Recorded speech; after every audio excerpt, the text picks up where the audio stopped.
Bismillahirrahmanirrahim. Assalamualaikum warahmatullahi wabarakatuh. Alhamdulillahirabbil alamin. Wassalatu wassalamu ala asyrofil anbiya'i wal mursalin wa ala alihi wa ashabihi ajmain. Amma ba'du.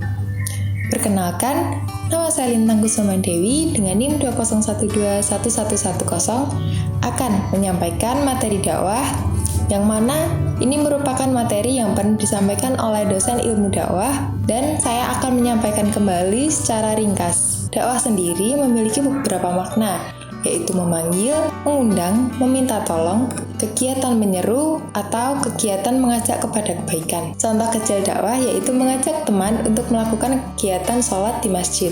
Itu sudah merupakan dakwah loh, dan dalam dakwah minimal harus ada dua unsur ini, yaitu da'i, si pendakwah, dan mat'u atau mitra dakwah sebagai penerima pesan dari pendakwah. Yang kedua, sejarah perkembangan ilmu dakwah. Bapak ilmu dakwah yaitu Syekh Ali Mahfudz di Mesir ditandai dengan munculnya sebuah kitab tentang dakwah. Awal abad 20, pemikiran dakwah mulai dirintis menjadi pengetahuan atau sains. Tahun 1918, Syekh Ali Mahfudz mulai produktif menulis kitab-kitab dan kajian-kajian tentang ilmu dakwah. Beliau juga dianggap sebagai pendiri jurusan dakwah di bawah Fakultas Usuluddin di Universitas Al-Azhar, Kairo, Mesir. Di Indonesia, PT AIN dibentuk pada tanggal 26 September 1951. PT AIN merupakan perkembangan dari PHIN atau Pendidikan Hukum Islam Negeri. 9 Mei 1960, PT AIN berubah menjadi IAIN dengan fakultas yang lebih lengkap, yaitu Usuluddin, Adab, Tarbiyah, dan Syariah. Hakikat dakwah. Dalam hakikat dakwah mengandung sifat-sifat dakwah dan fungsinya. Sifat-sifat dakwah yang pertama, yaitu persuasif, atau bersifat mengajak atau menyeru. Yang kedua, ditujukan kepada Islam maupun non-Islam. Yang ketiga, dilakukan dengan sadar. Yang keempat, didasari sifat rasional. Yang kelima, tidak ada paksaan. Fungsi dakwah sendiri yaitu untuk menebarkan kebaikan dan menciptakan peradaban yang lebih baik. Yang keempat, prinsip dakwah.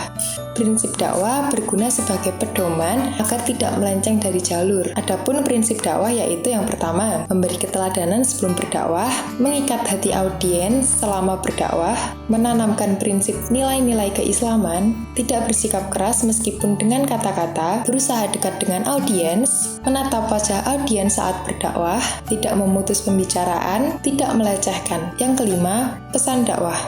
Merupakan posisi inti dalam berdakwah dan perlu perhatian khusus. Pada konsepnya, dakwah merupakan kegiatan menyeru kepada kebaikan. Oleh karena itu, pesan-pesan yang disampaikan pun berupa kebaikan, bukan malah ujaran tentang kebencian. Karena tanpa disadari, pesan yang disampaikan oleh pendakwah itu bersifat provokatif. Lalu, dari mana asal-usul pesan dakwah? Pesan dakwah biasanya dikutip dari ayat-ayat Al-Quran ataupun hadis, sunnah Rasul, sahabat Nabi, pendapat-pendapat ulama, riset-riset ilmiah, kisah teladan tokoh-tokoh, berita dan peristiwa, atau bahkan bisa dari karya sastra Islami. Pesan dakwah biasanya dibagi menjadi 3, yaitu pesan akidah, pesan syariah, dan pesan akhlak. Pada intinya, sampaikan dakwah secara rasional dan sistematis dan harus betul-betul memahami materi dakwah. Yang keenam, efek dakwah. Adapun efek dakwah yang pertama, kebaikan. Contohnya, seseorang yang sebelumnya belum baik bisa berubah menjadi lebih baik lagi. Efek dakwah memang tidak bisa instan, harus ada tahapan-tahapannya. Yang kedua, tahapan kognitif atau dari cara berpikir.